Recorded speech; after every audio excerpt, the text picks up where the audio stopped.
사람들은 자신이 통제할 수 없는 상황 때문에 생명과 재산을 잃어버릴 것 같을 때 두려움과 공포를 느끼게 됩니다.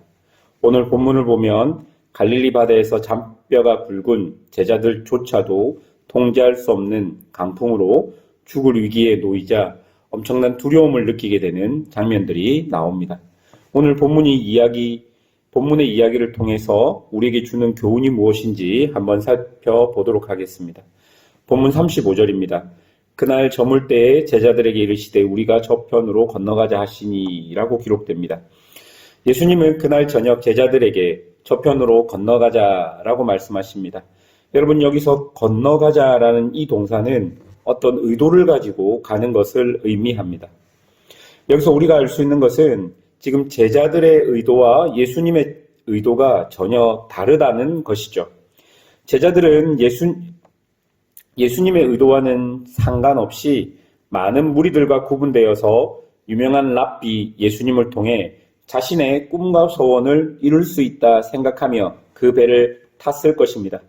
그런데 예수님은 제자들이 앞으로 겪어야 하는 여러 고난의 상황들, 즉 세상 속에서 하나님을 믿는 하나님 나라의 백성으로 살아가는 실제 모습을 보여주기 위해 그들과 함께 배에 올랐다는 것이죠.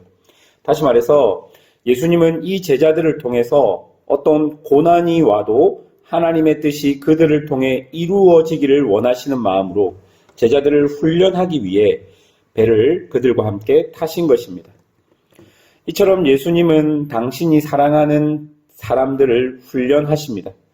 그래서 그들이 가지고 있는 욕심과 탐욕 등을 끊어내시고 오직 그들을 통해 하나님의 선한 뜻과 계획이 그들의 삶에서 드러나게 하시는 것이죠.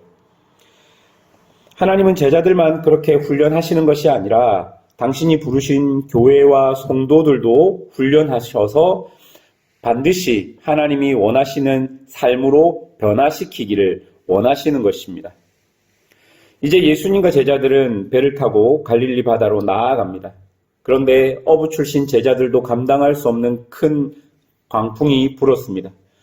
도저히 통제할 수 없는 바람과 파도가 배를 뒤집으려고 했습니다.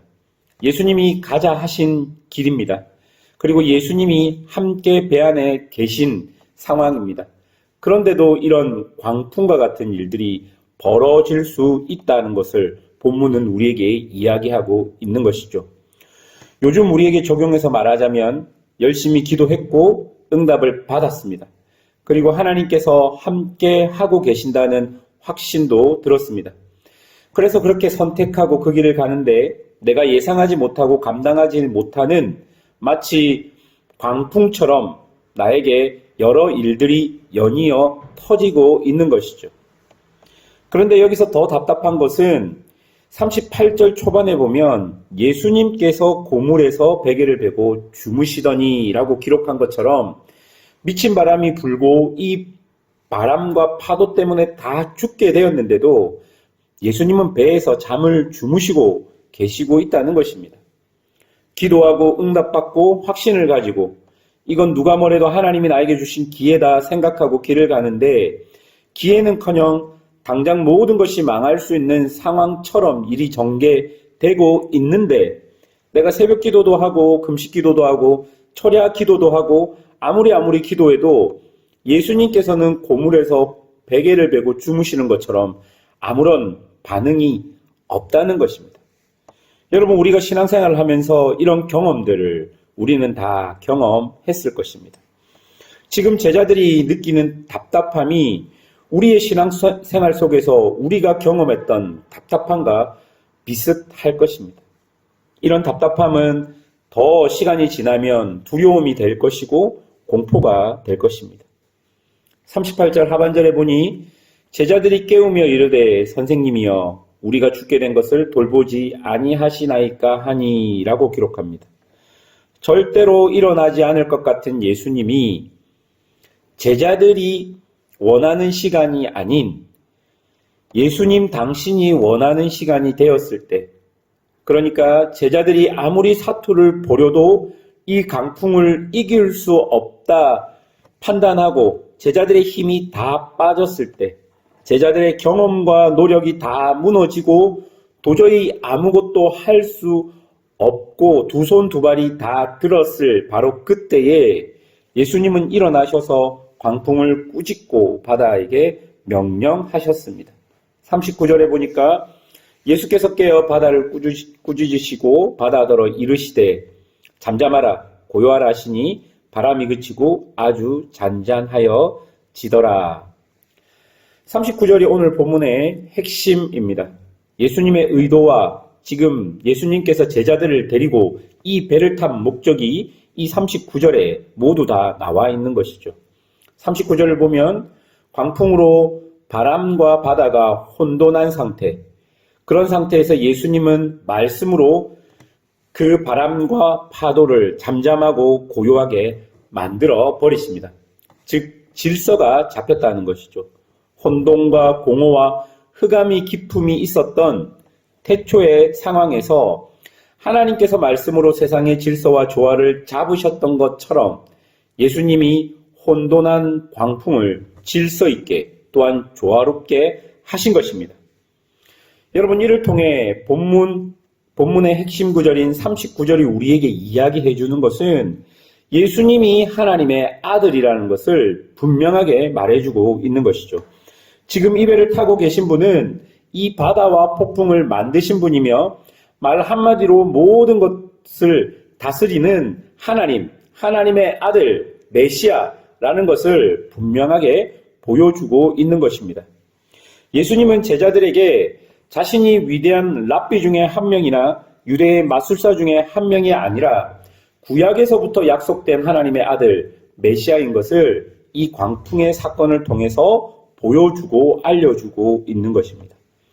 모든 상황이 진정되고 예수님은 제자들에게 어찌하여 이렇게 무서워하느냐, 너희가 어찌 믿음이 없느냐라고 말씀하시며 책망하기보다는 광풍 때문에 정신을 차리지 못했던 제자들을 측은하게 여기셨습니다. 여러분, 두려워하는 것은 믿음 없는 것이 아닙니다. 믿음은요, 두려워하면서도 예수님을 깨우는 것이고 예수님과 함께 하는 것입니다. 그리고 그런 상황 속에서 예수님이 누구신지, 예수님이 하나님이신지 하나님의 아들이신지를 분명히 알고 이 모든 두려운 상황들을 통해 그분이 결국 나를 변화시키고 나를 통해 하나님의 뜻을 이루실 것을 확신하는 것이 믿음입니다. 믿음은 두려운 상황 속에서 벗어나는 것이 아니라 두려운 상황 속으로 예수님과 함께 들어가는 것입니다. 믿음은 하나님이 없는 상황 속에서도 예수님 때문에, 하나님의 말씀 때문에 그 두렵고 걱정되는 상황 속을 하루하루 살아내는 것이 바로 믿음인 것입니다. 오늘 본문이 우리에게 요구하는 것이 바로 그런 믿음일 것입니다. 두려운 상황 속에서 내가 예수님과 함께 그 두려운 상황들을 이겨내는 것이 바로 믿음일 것입니다. 지금 우리에게 필요한 믿음이 바로 그런 믿음이라고 생각합니다.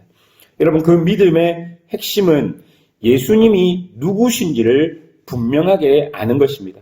예수님이 하나님의 아들인 것을 분명하게 알고 그 하나님 아들 되신 예수님과 함께 이 길을 가는 것이 믿음의 전제임을 믿으면서 오늘 하루도 예수님과 함께 동행하는 은혜로운 삶을 사시기를 주님의 이름으로 축원합니다. 함께 기도하겠습니다. 우리 들었던